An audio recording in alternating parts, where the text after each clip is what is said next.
So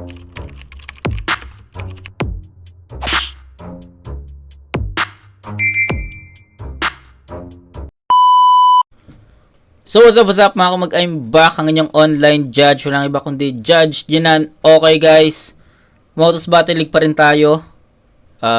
Nabanggit ko na to ng ilang beses sa mga past reviews natin na yung month ng September at October is more on Motos talaga, as bawi ko sa sarili ko kasi marami na akong mga na-pending na battles dito na hindi pa napapanood, kaya reviewin natin siya. Panoorin natin siya at the same time reviewin din natin. Marami talaga eh. Ito, akala ko to George, pero Jorge pala yung pag-pronounce nito. So Jorge versus Nathan. First time ko mapanood tong si Jorge, pero si Nathan ilang beses natin to na review. At ang pinaka malakas na Nathan na napanood ko is yung laban niya kay Merds nung gubat. Tama ba? Gubat yun, di ba? Tayo na lupit ni Nathan nun, no? So, hindi ko lang alam kung anong nauna, kung yung gubat laban niya kay Merds or ito. So, hindi ko alam kung ano. So, yun, huwag natin patagalin to. Sana lang, kung nauna man yung gubat, then itong Hanot 3, sana madala ni Nathan yung ano niya doon, yung energy niya, yung lakas niya doon, from gubat to Hanot 3, or kung nauna man tong Hanot 3 papunta sa gubat, sana ito yung ito siguro yung naging pampagana ni Nathan para maging ganun ka powerful yung returns niya against Merds, no? So I don't know, hindi ko kasi, sabi ko nga sa inyo, naging outdated ako sa Motos, di ba? Kaya ngayon, gusto ko maging updated sa Motos kahit papaano. So, yun. Huwag natin patagalin to. Jorge versus Nathan. Let's go. 3! Pakinggan natin, laban to. Game! Sensya na sa boses ko Yo! Tornilyo sa utak mo, pwede nang sumali ng paluwagan. Sining baka mo, hayaan mo magusga ang taong bayan. Si palay laban sa Iloilo. Ano pa ba dapat nating pag-usapan? Disiplinado mga mandirigma sa dinagyang, tas itatapan nyo lang sa pasaway, handurawan. Malayo na narating mo, ba't nandito ka pa rin nakikisalo? Uhaw ka lang sa atensyon, ako di lang nadidiskubre pero magkaibang level tayo. O ikaw na nasa flip top tapos ako wala. Di ko naman sinasabing hindi, tang ina neto. Si Doc Aurelio yung susihin nyo kasi yung sino-sinong mga bobo ang kaya Enigma ni Reto. Pero maiba, seryoso. Pangalan, Nathan. Gift of God. Dapat ko nga bang sambahin? Siyempre hindi. Talunan ka naman, kaya yung bansag na yan sa pangalan mo dapat nang tanggalin. Tatanggalan ng pakpak itong nagpapanggap na arkanghel. Gift of God ka lang, ako God of gifts. Maraming kakaibang kayang gawin. Okay. At balita ko, sinabihan mo daw mga tropa mong taga Negros na pwede nyo sabihin yung N-word. Wala ka bang utak? Kakakumbinsi mo sa kanila, ayun. Pinalitan nila ng Manigas, yung pangalan ng kanilang group chat. Pero tinablakan nila, di ba? Nung nalaman nilang hindi yun totoo at para hindi mo na sila pagtripan pa, pinipilit mong makipagbitay, pero sabi ng Manigas, manigas ka. Sa likod ng pag-aangas mo, may tinatago kang kulit at pagka-hyper. Kung ganito pala kailangan para maging rapper, pues ayoko nang maging rapper. Nagla-live selling ka sa Facebook, panay pag-aangas na parang gangster. Cyper Philippines nagtatabaho pero banu ka naman sa Cyper. Ano? Patunayan mong hindi. Ano, Cyper tayo hanggang bukas, Subukan natin kung tutumbas ka nga ba, ubod ka ng yabang, puro lang pakara utusan ka nga lang, ilang araw lang nagugol sa pagpapakondisyon, ngayon ay puno na ng gana at paparamdam ko sa iyong nagkamali ka ng desisyon na kay Vigilante makipag-ubusan ng bala. Malakas daw stage presence, grabe kong sumigaw na ko. Pero galing yatang putikan sa sobrang dumi ng bato. Oo, galing putikan pero di ka ginto. Kung ako si mo, puli ka na to, nami lang stage presence mo gago kung ikaw ako. Sige, magsisigaw ka na dyan, akala mo kakabahan to? Inaasahan ko na yung mga yan, alam kong boses lang malakas sa'yo. Ako, tumulay ako dito sa laban kahit sobrang dami ng iniinda. May respeto ako sa laro, kaya kahit mabigat pakiramdam, may binitbit pa. Kaya ikaw, wag mong irason na naubos ka sa dami ng nakaraang mong laban na gusto ko sanang hilingin ha. Wag kang mag-choke at magkalat, gusto ko malinis na ligpitin ka at last. Oo, kumpara sa atin, marami kang naabot pero sa pagitan natin, I'm the dopest. Nandito pa rin ako, hindi nawawala kahit nawawala na ng boses. Okay. Ah, kamukha niya si ano, no? Di ko alam kung anong pangalan nun eh, pero kung mga batang 90s kayo, for sure naabutan nyo yung Bubble Gang sa tuwing Friday night. Tapos yung ang dating ano yun, ang dating doon ba yun? Or ang dating daan, I don't know. Yung basta kay may Brad Pitt, no? So, si Jorge kamukha niya yung ano, yung nagsasabi kay Brad Pitt ng ano, ng may nagtatanong about yung mga ano ba, may nagtatanong kung may nasusulat ba, something ganyan. So, ewan ko kung na ano nyo. Pasensya na kay Jorge ah. Yan, abang nag-i-speech siya, parang sabi ko, parang may kamukha siya. And ayun nga yung sinasabi ko, yung ano, yung kasama ni Brad Pitt sa Bubble Gang na hindi ko kasi alam kung anong pangalan niya eh. Pero kung, ayun sabi ko nga, kung mga bata 90s kayo na naabutan nyo yung Bubble Gang tuwing Friday night at naabutan nyo yung segment ng Bubble Gang na yung andun si Brad Pitt na alien, 'di ba? So maano niyo yun, may gets niyo yun. Okay, going back, round 1 ni Jorge. Isa lang, I think isa lang naman yung napansin ko dito. Kulang si Jorge sa mga mabibigat na punchlines para kay Nathan. Yun lang. Kasi nagustuhan ko yung atake niya eh. Direkta siya umatake, no? Direkta umatake si Jorge. Gusto ko yung mga napili niya, mga angulo. Nagustuhan ko yung mga ano niya, mga rate yung ano niya, yung sulat niya nagustuhan ko. Pero ang pinaka naging lapses lang ni Jorge dito is yung sulat niya kulang sa bigat, kulang sa suntok, kulang sa effectivity. So maganda yung maganda sana yung na-appreciate ko yung sulat eh. Malinis naman niya pinerform, walang choke, 'di ba? Nagustuhan ko rin kung paano niya ini-spit. Kaso hindi talaga umaabot kay Nathan yung mga punchlines or yung yung mga na-generate niya or nagawa niyang suntok eh. So ayun lang naman yung pinaka napansin ko. Pinakinggan ko siya ng habang nag-isip siya, pinapakinggan ko siya at ayun talaga yung pinaka napansin ko. Kulang siya sa effective punchlines sa buong round 1. Okay sana yun. Ulitin ko lang okay yung sulat, walang problema sa sulat, maganda yun. Kaso kulang sa the end, kulang sa punchline, hindi umabot kay Nathan. Yun lang, ganun lang kasimple. Nathan. Manigas, tangina, bitin yung banat. O manigas kasi alam mo na maitin yung balak. Ayaw hanap. Iloilo game! Yeah! May tulog daw ako sa'yo. Mga nagsabi niyan, wala sa ayos. Matibay ba yung panga mo? O baka hihili ka lang, boss? Pagkat yung punches lalabay, tsakihimbing na yung boss. Tung Iloilo, pag tinamaan, ili-ili pagkatapos. Kaya ano hanot, game? Game! Kamusta? Willie Rebilla, me? Kawig mo si Kuya Will, di ba? Sabi mo kay Drop D. Tangin ang bonjing na to. Si Willie ka, bro. Sa katawan mong yan, baka Winnie the Pooh. O, eto. Barya. Umuwi ka. Tatanggapin mo to, ipapasok kita sa ataol. Sagot? Yun ay seryosong tanong. O di ba laro nyo yung ganon? Anong pakiramdam na si Kuya Will naman yung pinapapili ko ng pera o kahon? Kasi baon agad to buy. Kamusta Cherry Mobile? Baka meron ka pa dyan. Inuubo pa yung tao. Paplemix ka naman. Di mo ba ang tatandaan? Ako yung contestant mo sa Wawawin. Alam mo kasi kahinaan niya ni Bay. Ako'y nagdadrama lang kay Kuya Will para tuluyang bumigay. Nagbebenta ako ng mga hoodies. O sige, ihangil mo. Masarap talaga manlait na pag wala kang budget. Kasi ikaw lang yung kilala kong Kuya Will na walang pambili ng jacket. Magyayabang niya ng achievements. Kala mo talaga successful na. Ano ba napundar mo ha? Yabang-yabang wala namang nai-invest. Buti pa ako kahit love seller lang. Kahit pa paano maipiplex. Biyak agad sa akin tong awit at kahanginan mo yung angel. Kung puro yabang lang yung tactics, ang sagot ko dyan ay play well. Total jacket na yung topic, may reserva pa sa game, sir. Paano uuga ng hangin, boy, kabisado ko windbreaker. Okay. Masyadong lame, sir. Pag-usapan naman natin yung pambabatok mo kay Deadline. Tingnan nyo! Angas-angasan pa si Iho, piling gangsta typical. Tapos pag natamaan mo yung ego, agad yung mamimisikal. Basta ako subukan mo. Tsak magtitino ka dyan. Ngayong kalaban maladam sa iwan kung lilingon pa yan.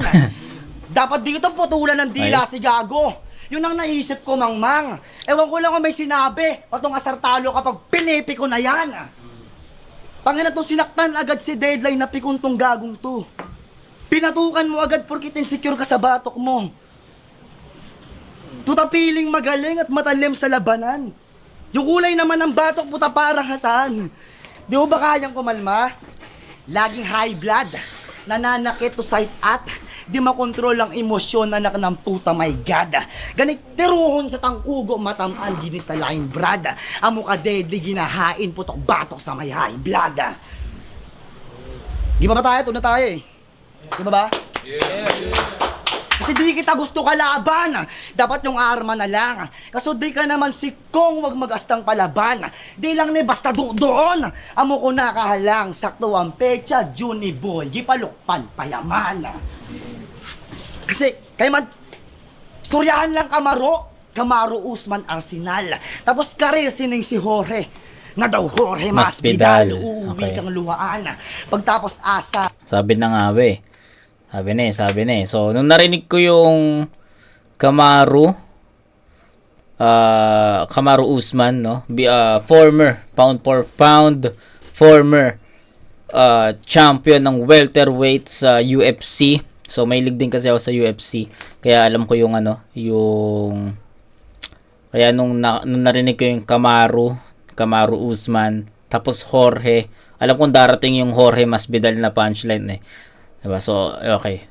Maganda yun. Nagustuhan ko yun. boy, gipalukpan payaman.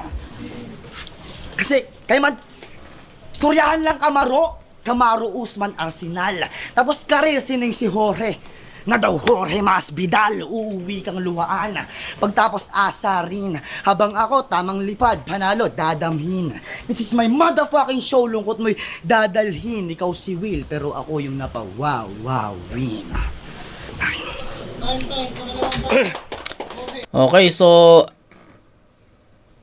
masyadong napahaba si Nathan sa paggamit niya doon sa yung Wawawin, Kuya Will, Jacket.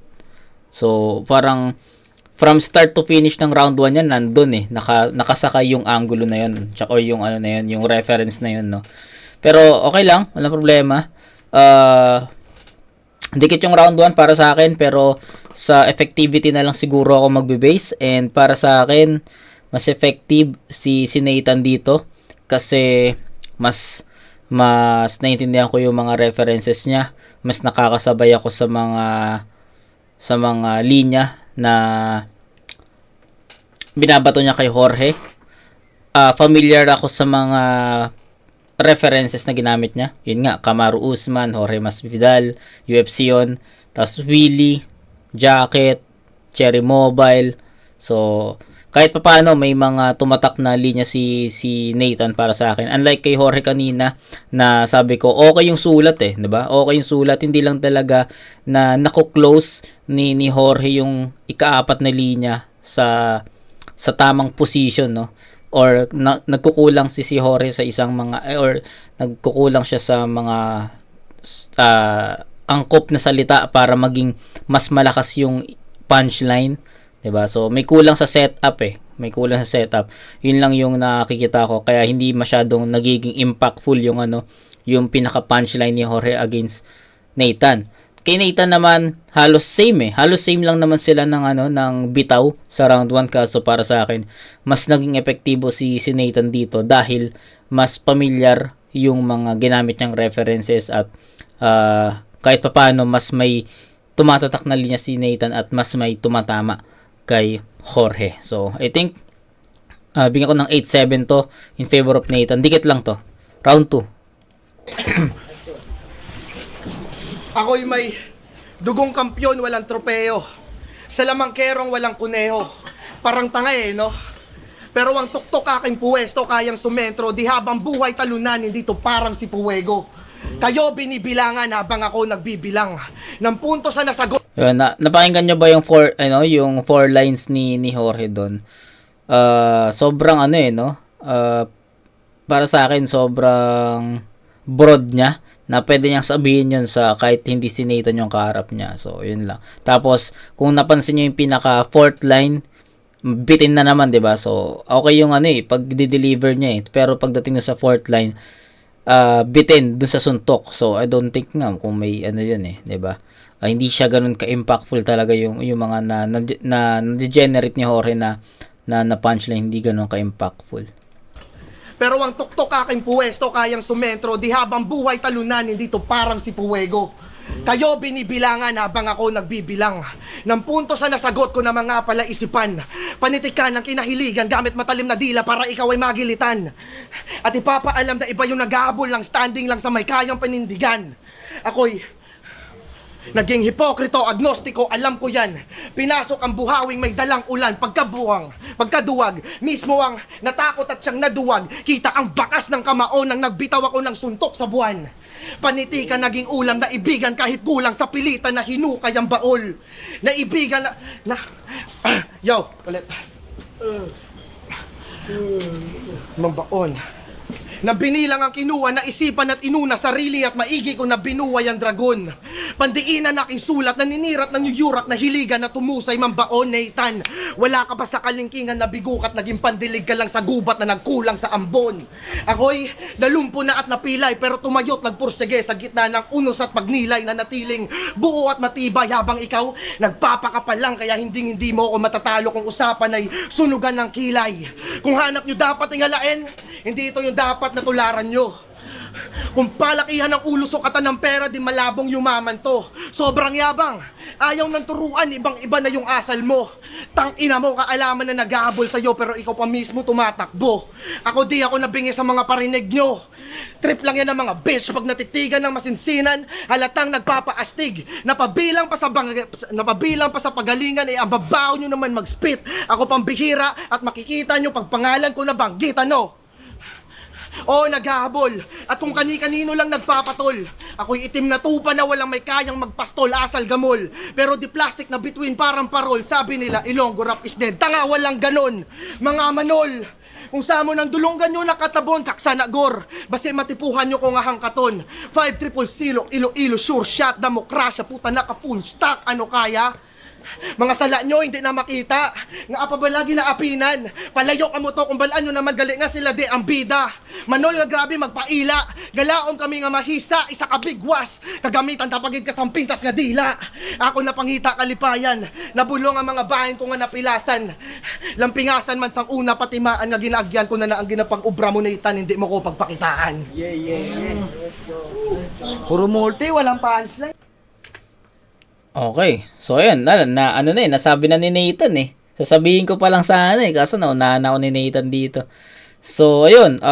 Syempre, yung buong second half niya ata is nag-iba siya ng lengguwahe doon. So, alam nyo na yan. Alam nyo na yung ginagawa ko doon, no? Ina-as-is ko na lang yun. Hindi ko na yun ini-iskuran since hindi ko naman siya naintindihan. And then, ayun. Nasabi na ni Nathan Puro multis, walang punchline. So, sobrang simpleng sobrang simpleng statement nun, pero para sa akin sobrang agree ako doon kasi yun yung nilalaban ko pa sa inyo kanina pa, no, na maganda yung mga sulat ni Jorge, pero sa punchlines bitin talaga sabi ko nga sa inyo, kulang sa setup, kulang sa mga words na dapat na nandun para mas maging epektibo or mas maging malakas yung linya niya. Yun yung nakikita kong kulang 'di ba? So, yun, pagdating sa round 2, ganun pa rin. Tapos, pagdating kay Nathan, magsasabi si Nathan ng ganun. So, sobrang wala lang. Tinanggalan ako ng trabaho ni Nathan sa part na yun. Okay, so yun, proceed tayo kay Nathan. Kung ano yung explanation ko sa round 1, ayun lang din yung sa round 2. Okay? Hindi mo ko pagpakitaan. Puro multi, walang punchline. Round 2 game. Matagal na daw sana siyang nasa flip top. Kung hindi niya lang tinanggihan yung mga offer sa kanya dati.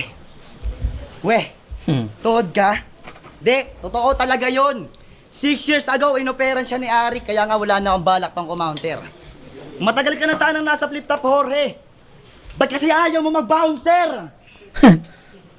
Tinan mo ka itong taba, bagsak balikat, okay to Doc ha. Mala all gods to sa game by. Sa gandito lang buhok, ulul mo ang balakid na nakadora hairstyle ha. Sinong bugok na mag-o-offer sa'yo? Bulok ang skills mo pati tactics. At sinong tangang maniniwalang inoperang ka ni Arik, tanginan to piling patok. Ganon ka kabarok. Ikaw lang kilala kung tumatanggi, kahit hindi inaalok, hayop ka. Kaya nga galit sa'yo yung mga rapper dito eh. Kasi mismong mga kalugar mo nagagawa mong yabangan. Ultimo MKTL, inaangasan pa niyan. Yung movement nila sa movement nyo, alayo ng agwat mangmang. Tila nga stack up ka na dyan. Kaya nga shut up ka na lang. Dinidis pa yung MKTL nitong mga walang hakbang. Pati music nila kinikengkoy nyo. Ang kaso nga lang sa mata ni Arik, sila yung mas natitipuhan. Nakakatawang yung inaasar nyong offbeat, yung pa yung napupusuan. Kaya nga tamang my day ka na lang. Kaya tamang my day ka na lang habang sila nagpi-flip top na mamin. Panay na stories sa FB ng smoke ng aaning. Nasa bundok, tamang video, di na alam yung gagawin. Habang sila RG, nakapaggubat na, kayo nagdi-nature trip pa din. Kasi Okay puro yun. ka lang selfie bars. Masyado ka pang raw, parang scripted lang na wrestling. Pinapaikot mo lang sarili mo na parang nag-head spin. Hindi ka man lang na mapili. Sa mga out of town na guesting, ay kahit mag-selfie na mag-selfie para kay Doc, hindi ka best pick. Kasi hayabangan mo yung mga kasabayan mo dito, na kesyo yung music mo umabot sa malayo. Di ba naisip yun, mamen? Pati sarili nagawa mo sampalin.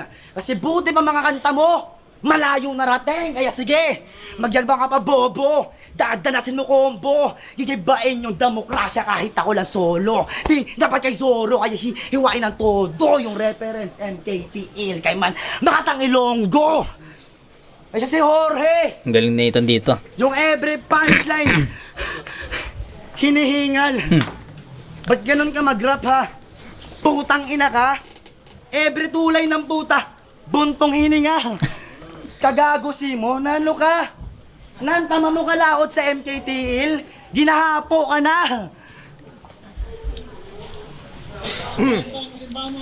Okay, so mas malakas yung round 2 ni Nathan compare sa round 1 niya. Nag-level up lang para sa akin yung effectivity ng mga verses ni Nathan. Mas kumo-connect yung yung mga jokes, yung mga haymakers, tsaka mas klaro para sa akin. Diba? Natawa ako dun sa ikaw lang yung kilala kong inaalok, tumatanggi ng hindi inaalok. Tapos ino-offera ni Arik na maging bouncer. So ayun, 'di ba may mga tumatatak pa rin na linya si Nathan dito. So ayun, hindi ko na isa-isahin yung yung mga linya ni Nathan na nagustuhan ko. Pero so far, para sa akin, mas effective yung round 2 ni Nathan compare sa round 1 niya. Although, first 2 rounds, ibibigay ko yun kay Nathan. Pero, gusto ko lang sabihin na mas malakas yung round 2 ni Nathan compare sa round 1 niya. Okay? So, yun lang. Ganun lang kasimple, guys. Kita nyo naman yung performance ni Jorge. Maraming kulang eh.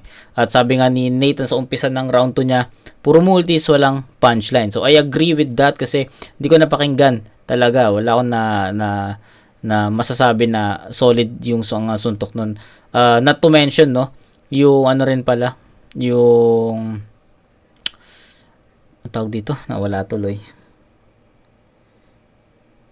Wait lang. Kalimutan ko eh. May sabihin ako eh. Shit, nag-choke. Hindi, yung sabihin ako guys. Wait lang, nakalimutan ko. Tayo na ganito pala yung pakiramdam ng mga MC kapag nag-choke eh, no? Tayo na total blank talaga, no? Ayun, naalala ko na. Yung writtens ni Jorge, sabi ko nga sa inyo, pwede niyang i-apply kahit hindi si Nathan yung kalaban niya. So, ganun ko nakikita yung round 2 ni Jorge. So, ayun. Bigyan ko ng 9-7 to in favor of Nathan. So, 14 for Jorge, tapos 17 naman, 9 and 8, no? 17 naman kay Nathan. So, first 2 rounds para sa akin, Nathan na yon, mas epektibo, mas klaro, mas nalalaro niya yung mga elements ng battle rap like jokes, no? Yung pagsisingit niya ng jokes, di ba? So, yun. Mga bara, mga references, mga angulo. So, gustuhan ko yun. So, round 3. Okay lang, dami sinasabi, pero isa ka lang typical naman lalaro. Inaasahan na lahat ng sasabihin. Ang magogi daw ako dito ay malabo, pero mga Pilipino sa dihado yan mahilig. Gusto ko na sanang magpahinga, nakakapagod. Pero si Doc Aurelio ay namilit na ipaalam ang pinagkaiba ng sanay lamang gagawa at na makatang alagad ng sining. Tatagos daw siya kay Casper. Pero halos buong laban, kabado at nabisto. Napaka-agresibo. Pero nung pinakitaan ka na ng multo, nanindig mga balahibo. Sobrang hina ng pinakita sa bisita. Nakalimot ka't nadurog. May paggalaw-galaw ka pa ng bagay, hindi naman malinis pinakita mo kahit meron kang katulong. Kinutsa mo palaig ng tao, lait na matagal niya nang narinig. Ayusin mo mag-isip, lalait-laitin mo leeg ng tao, hindi mo nga kinayang makipagbalian ng leeg. Hindi tayo magkasing lalim, gago. Hindi rin tayo magkasing lawak. Pinipilit mong maging sila habang ako, binabalik ko lang yung dating akong matalinhaga na mas pinagaling yata. Alamin ang gusto mong maging at kung makakarating ka nga ba. Pero ano pa bang magagawa namin kung mas pinili mong maging sanggano kaysa maging magandang halimbawa? Kaysa maging magandang May linya si Nathan kanina doon, no, na kada bitaw ng punchline hihingalin. So, tapos ngayon ginawa ni Jorge yun dito. makakarating ka nga ba? Pero ano pa bang magagawa namin kung mas pinili mong maging sanggano kaysa maging magandang halimbawa? Kaysa maging magandang halimbawa. Oh. Wait lang ah. Kaysa maging magandang halimbawa. Nako, nag-choke pa.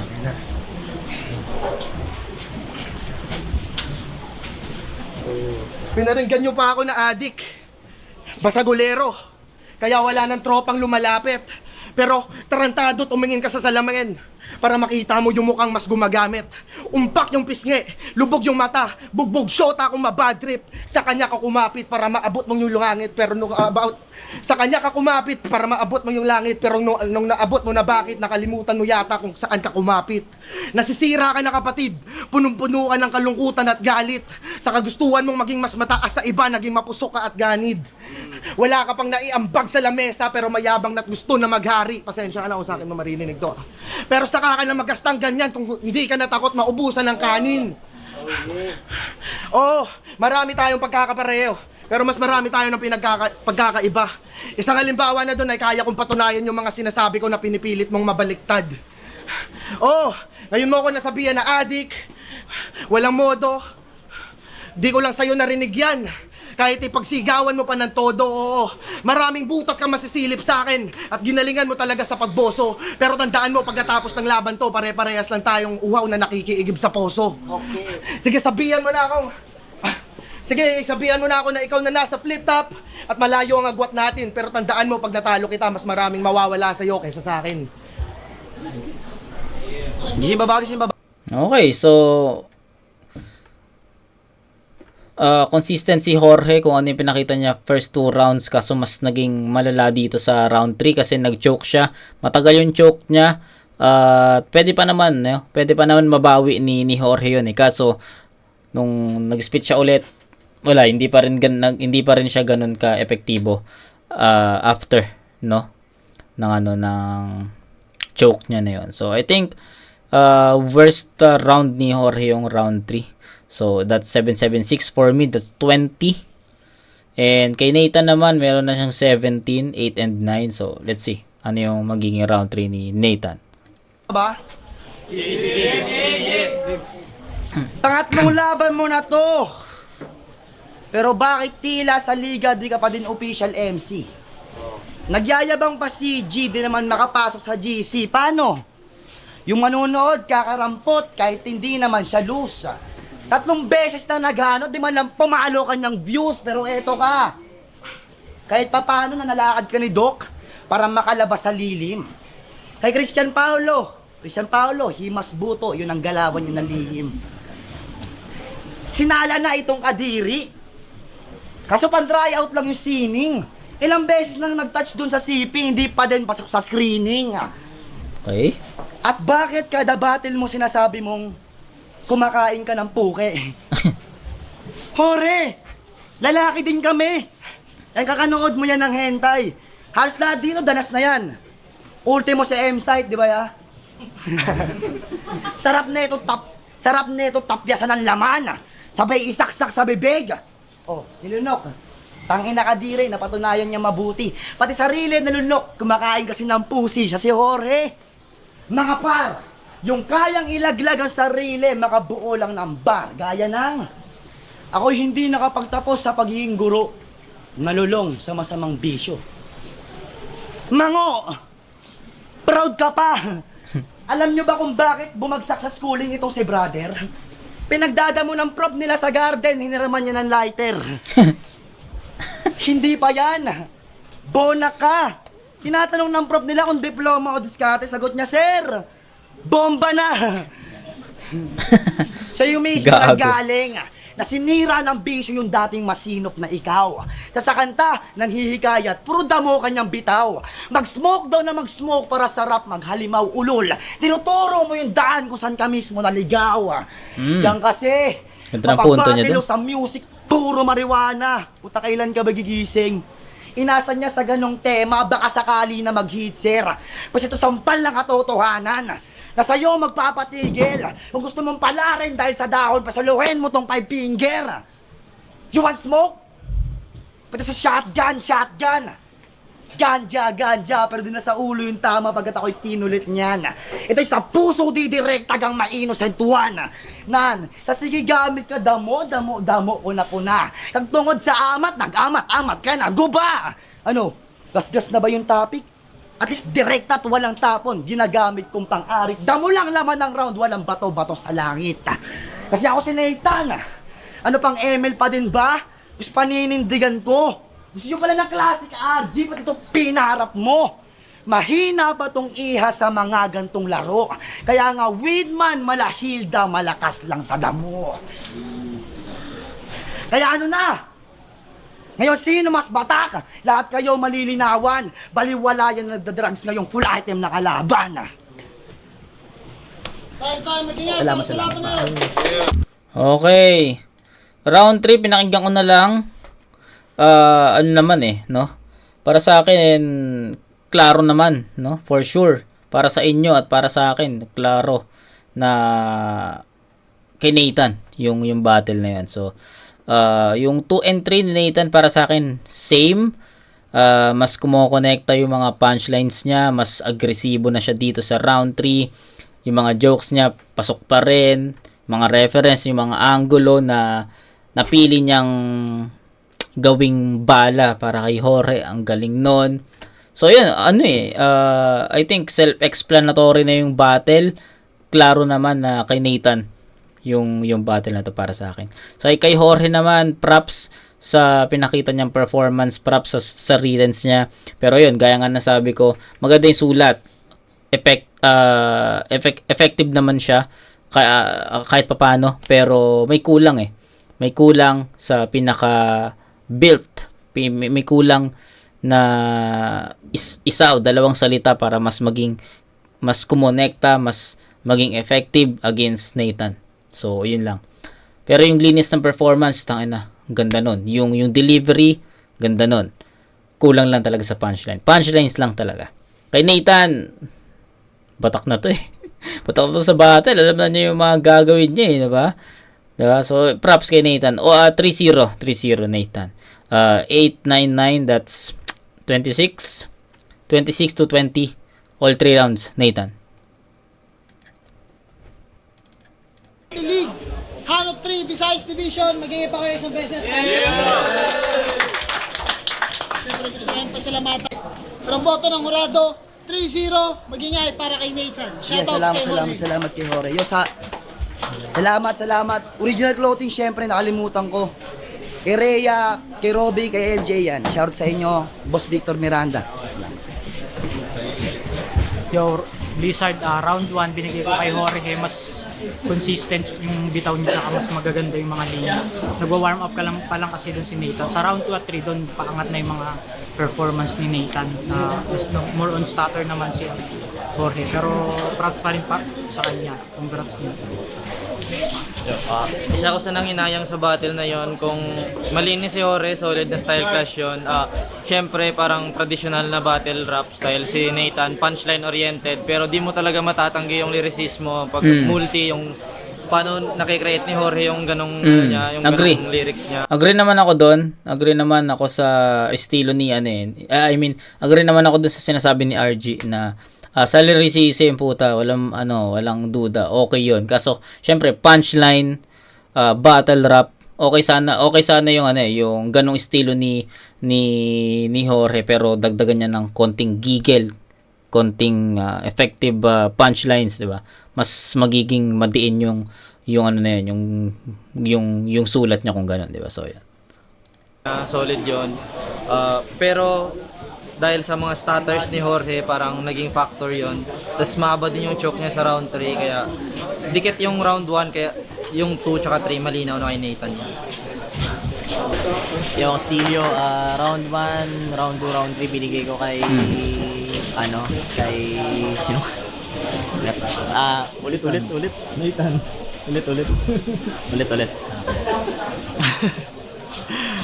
Round 1 to round 3 binigay ko kay Nathan. Props kay Jorge kasi props sa rap skills. Pasensya na, medyo tipsy na.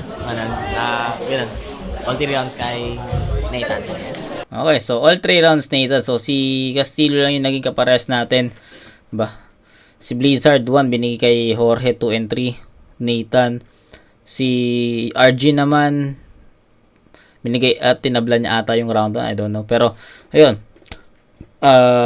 Yun, di ko na rin patatagalin to kasi sobrang klaro naman, no. Nanghinayan lang ako sa sa pinakitang performance ni Jorge kasi sabi ko first time ko siya mapanood at mas maganda sana ako na yung ganung estilo niya is lagyan niya pa ng mas effective na mga punchline or mga angulo, 'di ba? So props sa lyricism but punchlines, pag ako nagja-judge, punchlines talaga ang pinaka tinitignan ko. Okay? So yun, Nathan got this battle. So yun. Kita-kits tayo sa next na review, mga kumat. Peace out.